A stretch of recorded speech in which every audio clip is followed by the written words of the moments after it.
Paano ayusin ang may problemang GCash account na katulad dito mga lodis? Ayan.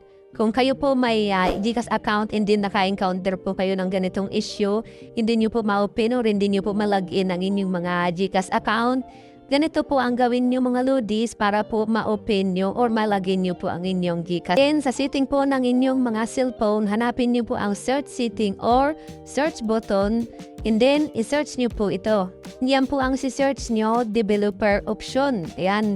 Pag lumabas na po, i-click nyo lang. And then, mapupunta po tayo dito sa developer option. So, dito po sa developer option, hanapin nyo po itong use developer option. And then, dapat po naka-turn off po ito Kasi po, pag naka-turn on po ang inyong mga developer option, hindi po inaalaw ngayon niya sa system ni GCash, binablock po ang inyong mga GCash apps, and then hindi po ma-open. So, ngayon mga lodis, kailangan po natin itong i-turn off lang. Click natin.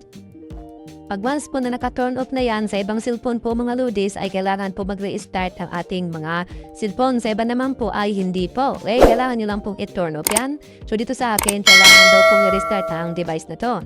So click natin itong restart.